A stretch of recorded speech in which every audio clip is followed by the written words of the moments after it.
Assalamualaikum warahmatullahi wabarakatuh. Salam sejahtera bagi kita semua. Om Swastiastu. Namo Buddhaya, salam kebajikan. Pada bab sebelumnya, kita telah mempelajari tentang listrik statis, bahwa elektron-elektron dapat bergerak atau berpindah dari rambut ke sisir, sehingga sisir bermuatan negatif. Kira-kira apakah sisir dapat menghidupkan sebuah lampu pijar dengan menempelkan sisir itu pada lampu pijar tersebut? Tentu tidak, karena lampu itu memerlukan aliran elektron secara terus-menerus agar tetap menyala. Elektron membutuhkan jalan yang tidak putus untuk mengalir dari satu tempat ke tempat lain. Listrik sangat berpengaruh pada kehidupan kita. Sebagian besar dari kita bergantung pada peralatan listrik untuk membuat hidup kita lebih mudah dan lebih nyaman. Jika diperhatikan, peralatan listrik di sekitar kita seperti lampu dapat menyala, jam dinding dapat bergerak, kipas angin dapat hidup, dan peralatan lainnya dapat bekerja dengan baik. Kenapa hal ini dapat terjadi? Tentu semua terdapat aliran arus listrik. Dari manakah aliran arus listrik tersebut berasal? Aliran arus listrik bersumber dari pembangkit listrik. Pernahkah kamu berpikir bagaimana cara membuat atau menemukan sumber arus listrik? Ternyata selain dari pembangkit listrik seperti generator, arus listrik juga dapat dihasilkan oleh baterai, aki, dan buah-buahan, terutama buah-buahan yang mengandung asam seperti jeruk. Nah, sekarang perhatikan lampu listrik di rumah kamu.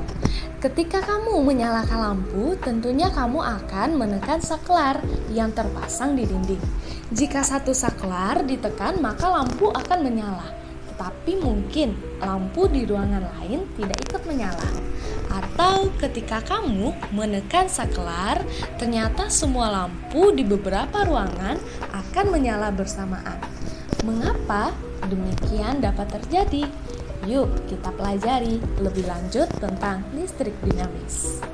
Listrik dinamis adalah listrik yang bergerak atau mengalir dalam suatu rangkaian listrik, sehingga menghasilkan arus listrik. Bahan yang dapat menghantarkan arus listrik dengan baik disebut konduktor. Contoh bahan dari konduktor adalah tembaga, perak, dan emas, dan beberapa jenis logam lainnya. Yang kedua, bahan yang tidak dapat menghantarkan arus listrik disebut isolator. Contoh dari bahan isolator adalah karet, plastik, dan kertas. Yang ketiga, bahan yang bersifat antara isolator dan konduktor yang biasa disebut semikonduktor. Bahan semikonduktor adalah bahan-bahan yang jika berada pada suhu rendah bersifat sebagai isolator, sementara pada suhu tinggi bersifat sebagai konduktor. Contoh bahan semikonduktor adalah karbon, silikon, dan germanium. Hambatan suatu penghantar. Setiap bahan memiliki kemampuan yang berbeda dalam menghantarkan listrik. Kemampuan tersebut tergantung pada nilai hambatan jenis suatu benda atau bahan. Semakin kecil hambatan jenis suatu bahan, semakin baik kemampuan bahan tersebut untuk menghantarkan listrik. Jika bahan tersebut dijadikan sebagai kawat penghantar, selain dipengaruhi oleh hambatan jenis, hambatan kawat dalam suatu penghantar juga dipengaruhi oleh panjang dan luas penampang.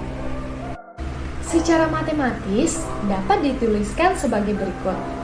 R sama dengan Rho dikali L dibagi A, di mana R adalah hambatan kawat dalam satuan ohm, Rho sama dengan hambatan jenis kawat dalam satuan ohmmeter, L sama dengan panjang kawat dalam satuan meter, dan A adalah luas penampang kawat dalam satuan meter kuadrat.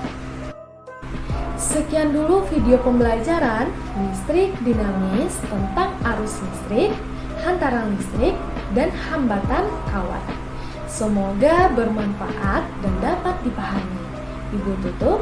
Assalamualaikum warahmatullahi wabarakatuh.